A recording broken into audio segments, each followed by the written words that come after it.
ब्रेकनंतर आपलं स्वागत आहे। ब्रेकिंग न्यूज पाहूया। ओमराजे निंबाळकर हे कुटुंबासह कोर्टात दाखल झाले। थोड्याच वेळात विशेष सीबीआय कोर्टाचा निकाल दिला जाणार आहे।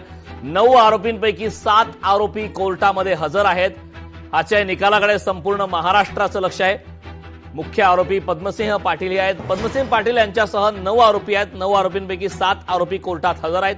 पद्मसिंह पाटील यांना रुग्णवाहिकेतून कोर्टात आणण्यात आलेला आहे। जर का निकाल पद्मसिंह पाटील यांच्या विरोधात लागला तर त्यांना कोर्टातच अटक होऊ शकते, अशी सुद्धा शक्यता वर्तवण्यात आलेली आहे। तब्बल 2 दशकांपेक्षा जास्त काळ ज्या प्रकरणाने अनेक वेळा महाराष्ट्राचं राजकारण ढवळून निघालं, त्या प्रकरणाचा निकाल आज लागतोय। थोड्याच वेळात विशेष सीबीआय कोर्टाचा हा निकाल लागणार आहे। या निकालानंतर बरीच राजकीय समीकरणं सुद्धा बदलू शकतात अशी चर्चा आहे। आणि जर का हा निकाल पद्मसिंह पाटील यांच्या विरोधात लागला तर कोर्टातच पद्मसिंह पाटील यांना अटक केली जाऊ शकते, अशी सुद्धा शक्यता वर्तवण्यात आलेली आहे। खरं तर पवनराजे निंबाळकर हत्या प्रकरणाचा विचार केला तर अनेक वेळा यावरून राजकारण झालंय, राजकीय मुद्दे समोर येत आहेत। राणा जगजितसिंह पाटील आणि पद्मसिंह पाटील यांनी राष्ट्रवादी शरद पवार यांची साथ सोडून ज्यावेळी भाजपमध्ये प्रवेश केला त्यावेळी सुद्धा याच प्रकरणाची चर्चा दबक्या आवाजात होती। या प्रकरणाला घेऊनच त्यांना भाजपमध्ये प्रवेश करावा लागला, त्या प्रकारचा दबाव टाकण्यात आला असे आरोप झाले। आणि आता पुन्हा ऑपरेशन टायगरमध्ये ओमराजे निंबाळकर हे उद्धव ठाकरेंची साथ सोडून शिंदेंकडे येत आहेत, त्यावेळी सुद्धा हेच खळबळजनक दावे केले जात आहेत। संजय राऊतांनी सुद्धा हा दावा केलेला आहे की पवनराजे निंबाळकर हत्या प्रकरणाचा दबाव टाकून त्यांचा शिवसेनेमध्ये प्रवेश होतोय।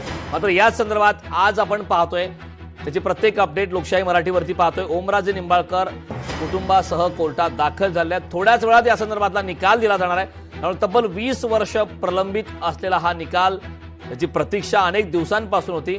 पवनराजे निंबाळकर यांच्या समवेत त्यांचे ड्रायव्हर समद काझी यांची सुद्धा त्यावेळी हत्या झालेली होती। ओमराजे निंबाळकर यांच्या कुटुंबासह समद काझी यांचे कुटुंबीय सुद्धा त्या ठिकाणी उपस्थित आहेत। ओमराजे निंबाळकर यांच्या समवेतच त्यांनी आज पुण्यावरून मुंबई प्रवास केला आणि कोर्टामध्ये दाखल झाले आहेत। ओमराजे निंबाळकर यांनी यावेळी माध्यमांशी प्रतिक्रिया दिलेली आहे। तब्बल 20 वर्ष जे आम्ही यातना आजपर्यंत सोसलेल्या आहेत त्या संदर्भातला हा निकाल दिला जातोय, आम्हाला न्यायाची अपेक्षा आहे, अशा प्रकारची प्रतिक्रिया ओमराजे निंबाळकर यांनी दिली। तर दुसरीकडे पद्मसिंह पाटील यांचे पुत्र भाजपचे आमदार राणा पाटील हे सुद्धा दाखल झालेले आहेत। मल्हार पाटील हे सुद्धा त्या ठिकाणी कोर्टामध्ये उपस्थित आहेत। मल्हार पाटील यांनी सुद्धा न्याय मिळेल अशा प्रकारचा विश्वास व्यक्त केला आहे।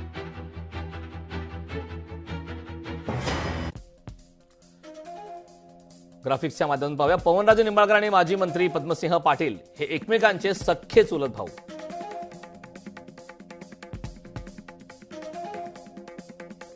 दोघांमध्ये टोकाचं राजकीय आणि व्यावसायिक वैर त्या काळात राहिलेलं आहे। पवनराजे निंबाळकर हत्या कशी झाली आपण ग्राफिक्सच्या माध्यमातून पाहतोय। तेरणा साखर कारखाना आणि धाराशिव जिल्हा मध्यवर्ती सहकारी बँकेवरील वर्चस्वावरून अनेक दिवस तीव्र संघर्ष सुद्धा चालला आणि याच मुद्द्यावरून आता पवनराजेंनी यापूर्वी बँकेतील गैरव्यवहाराबाबत पद्मसिंह पाटील यांच्यावर अनेक आरोप केलेले होते। त्या प्रकारचा न्यायालयीन लढा सुरू होता। या गैरव्यवहाराबाबत न्यायालयात सुद्धा त्यांनी धाव घेतली होती। या हत्येमागे ही काही कारण असल्याचं तपासादरम्यान समोर आलं। विशेष म्हणजे पवनराजे निंबाळकर आणि पद्मसिंह पाटील यांनी एकमेकांविरोधात विधानसभा निवडणूक सुद्धा लढलेली आहे। धाराशिव या विधानसभा मतदारसंघामध्ये आणि अगदी अटीतटीच्या निवडणुकीमध्ये केवळ 300 मतांच्या फरकाने पद्मसिंह पाटील यांचा पवनराजे निंबाळकर यांच्या विरोधात विजय झाला होता आणि त्यानंतरच ही हत्या झाल्याची माहिती आहे। 2009 मध्ये सीबीआयने पद्मसिंह पाटील यांना या हत्येच्या कटाचे मुख्य सूत्रधार म्हणून अटक केली होती। पवनराजे निंबाळकर यांची हत्या कशी झाली त्यावरची प्रत्येक अपडेट आपण ग्राफिक्सच्या माध्यमातून पाहतोय। पवनराजे निंबाळकर आणि माजी मंत्री पद्मसिंह पाटील एकमेकांचे सख्खे चुलत भाऊ। दोघांमध्ये टोकाचं आणि राजकीय व्यावसायिक वैर राहिलेलं आहे। खरं तर पवनराजे निंबाळकर यांनी काही दिवस पद्मसिंह पाटील यांचे स्वीय सहाय्यक असं सुद्धा काम पाहिलेलं आहे। पद्मसिंह पाटील आणि पवनराजे निंबाळकर यांच्यातला संघर्ष, याला अनेक मुद्दे आहेत। त्यातला एक महत्वाचा मुद्दा पवनराजे निंबाळकर विरुद्ध पद्मसिंह पाटील अशी 2004 ची एक विधानसभा निवडणूक हाय व्होल्टेज ड्रामा त्या निवडणुकीमध्ये झाल्याचं पाहायला मिळालं होतं आणि त्या निवडणुकीमध्ये अगदी थोडक्या मताने पवनराजेंचा निसटता पराभव झालेला होता आणि त्यानंतर ही हत्या झाल्याची चर्चा होती। हा मुद्दा वारंवार चर्चेला येतो। थोड्याच वेळात विशेष सीबीआय कोर्टाच्या माध्यमातून हा निकाल दिला जाणार आहे। बहुचर्चित पवनराजे निंबाळकर हत्याकांड प्रकरणी आता थोड्याच वेळात निकाल दिला जाणार आहे।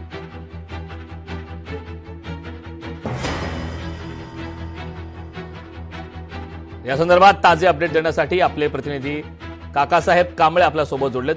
काकासाहेब, आपण पाहतोय की धाराशिवमध्ये निवडणूक कुठली असो, प्रत्येक निवडणुकीमध्ये पवनराजे निंबाळकर हत्या प्रकरणाचा विषय निघतो. यावरून राजकारण सुद्धा झालं, हे मान्यच करावं लागेल. आणि त्यानंतर तब्बल 20 वर्षाच्या प्रदीर्घ अशा प्रतीक्षेच्या कालावधीनंतर या संदर्भातला आज निकाल लागतोय. काय अपडेट आहे, धाराशिवमध्ये काय घडतंय? कारण बरोबर आहे, तब्बल 20 वर्षांनी पवनराजे हत्याकांडाचा निकाल लागतोय. पवनराजे यांचे कुटुंबीय जे आहेत ओमराजे निंबाळकर, त्यांच्या मिसेस आणि त्यांचं संपूर्ण कुटुंब मुंबईमध्ये निकालाचे पाहण्यासाठी पोहोचलंय. आणि त्यांचेच डॉक्टर पद्मसिंह पाटील त्यांचे जे नातेवाईक आहेत त्यांचं संपूर्ण कुटुंब हे देखील आता मुंबईत पोहोचलंय. धाराशिवमध्ये सर्व धाराशिवकरांना उत्सुकता लागली, निकाल काय लागतोय. इतर सगळे लोक आपल्या टीव्ही समोर बसलेले आहेत, लोकशाही असे चॅनल पाहत आहेत की निकालाची प्रतीक्षा सर्व लोकांना लागली. कारण या जे राजकीय वर्तुळात पूर्ण चर्चा आहे या निकालावर अवलंबून राहणार आहे. आणि यानंतरच ओमराजे देखील मोठा निर्णय घेण्याची शक्यता असल्यानं संपूर्ण जिल्ह्यात एकच आता चर्चा आहे की हा निकाल कधी लागणार या कारण या संदर्भात काय नेमकं कुजबूज धाराशिवमध्ये होताना दिसतेय? कार्यकर्त्यांमध्ये काय चर्चा आहे? धाराशिवकर नेमकं काय म्हणतायत? ठिकठिकाणी काही बॅनर वगैरे लागलेले आहेत का? काय नेमकं चाललंय धाराशिवमध्ये? अजून तरी तसे काय बॅनर वगैरे लागलेले नाहीत धाराशिवमध्ये, पण लोकांना उत्सुकता लागली की नेमका आता मुंबईत निकाल, या खटल्याचा निकाल नेमका काय लागतोय.